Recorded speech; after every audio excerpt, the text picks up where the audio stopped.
Welcome back to the Tool Crib. Today I have a selection of the more common frame styles from Leatherman Tool Group. On the table we have the Leatherman Rebar, the Wave Plus, and the Free P4. Now I've kind of laid these out in order of price, where the Rebar the cheapest, Wave in the center, P4 the most expensive of the group. And I wanted to talk a little bit about frame styles, or actually not necessarily all the different features within the tools, but more so the styling of the tool itself and the frames, and to ask you guys which one suits your needs best, which one you gravitate towards more. I'm going to try to highlight the advantages and talk about some of the disadvantages to each one of these. So the first one is the Leatherman rebar. Now the rebar harkens back to the original PST and the PST2. They're going to be the most simplified frame that Leatherman makes. And right off the start, the downside to this one is that all of the tools, including the larger tools, are inside accessible. So you have to open up the handles to get to them. Now with the knife blades, you can open it up about a third of the way and get access to them. But for the majority of the tools, you got to get the handle open in order to open it up, decide what you're going to use, and then close it back down. So that is going to be one of the downsides to it. With the rebar, all these tools, though, are going to have interior locking tools. Well, all locking tools, as a matter of fact, on each one of these models. So that's going to be the same across the board, just a little bit different styling on how they do that. Another benefit to this one is because this is a more advanced PST and PST2, if you will, because the originals used to use just a straight piece of steel here. They didn't add this little curve into it or this little break. And because they do this now, has a little bit of a rolled edge there. When you're using it in the using the pliers in the open position, it makes the handle frame a lot more comfortable than those past models. So this is really what I consider like the PST for the 21st century. And it's a very good frame. And the benefit to this one, the biggest benefit to this one is going to be its price. And it offers a wide open handle so you can get a lot of different implements into this particular one. So this is a very good and a very strong frame. The next one is the one that I'm going to gravitate towards the most. This is the same styling that is used in the Leatherman Surge. So with the Leatherman Wave Plus, each handle uses multiple breaks in the handle out of a single piece of stainless steel. And because of that, because of those multiple breaks in the handle, it makes for the strongest frame that you're going to get on a Leatherman.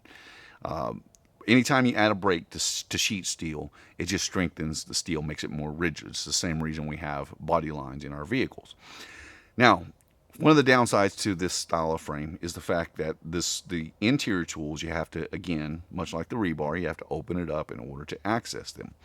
The benefit to this one, though, is that apart from the fact that the frame is so strong, is the fact that you get outside accessible tools that are really easy, especially the knife blades, to open up.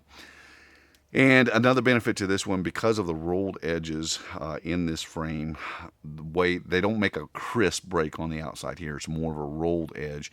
This is the most comfortable to use in the plier position, and it is definitely the strongest frame that they make. And so while you have to open it up in order to get to some of those interior tools, which is a little bit of a downside, the benefit to this one is its strength, and in my opinion, it's one of the most user-friendly models when combining all of those variables.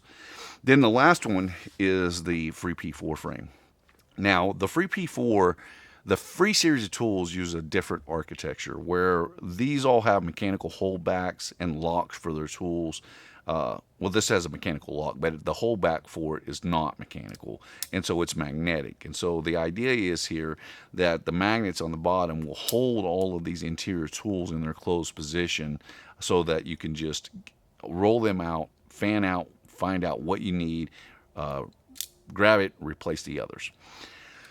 I'm not a huge fan of the magnetic architecture. Now, this is going to be similar to what you'll get out of Victorinox tools, where each of the individual tools is accessible without having to open up the pliers. And that is the biggest benefit to this particular tool. It also is great for having easily accessible outer long tools. That's another benefit to this tool. It's a very user-friendly model, user-friendly design as a whole.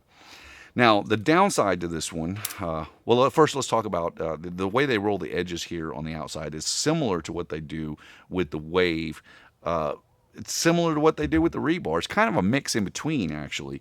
Instead of having just a small rolled edge, because they have just more, they just the way they do this frame, it is a wider piece of metal that's across the face of this one. So when you're using it in the plier position, apart from where the tool releases dig into your hand just slightly, this is a very comfortable frame to use in the plier position. So that's another great benefit to this one.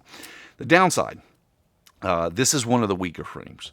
Now, what they use is, because this is actually a 4-piece frame instead of a single-piece frame or a dual-piece.